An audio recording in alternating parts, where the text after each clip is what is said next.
Fatihah ramai tak orang tak pandai zaman sekarang? Allah.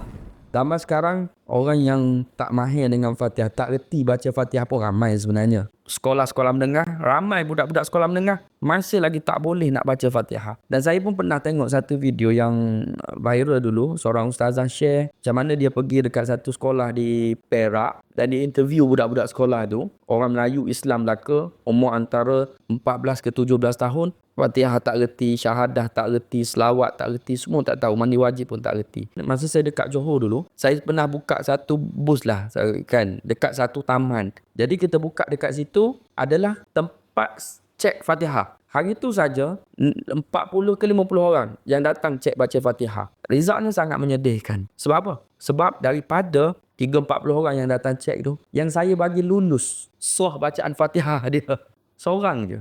Yang tidak buat kesalahan jali. Kesalahan jali adalah kesalahan nyata kita panggil, yang dapat kesan oleh semua orang, bermaksud kesalahan nyata yang boleh mengubah makna. Dan ramai orang kita, orang Melayu hari ni yang baca Fatihah ni bukan budak-budak. Yang baca Fatihah dengan tak sebut bai daripada awal, dengan sebutan huruf tak tepat, huruf sin jadi huruf sad, huruf ha jadi huruf ha. As orang Islam, benda tu basic. Benda yang sangat-sangat basic. Kau orang Islam, berapa puluh tahun kau Islam? Oh dah, daripada kecil lah, sekarang umur dah 30-40 tahun maybe. Tapi tak boleh baca Fatihah dengan betul. Kan benda tu tak patut. Jadi kita sebagai orang Islam, kita jangan sampai tahap tak pandai baca Fatihah sampai mati. Macam mana kita nak menghadap Allah sebenarnya? Sebab tu benda tu sangat menyedihkan, sangat kritikal sebenarnya.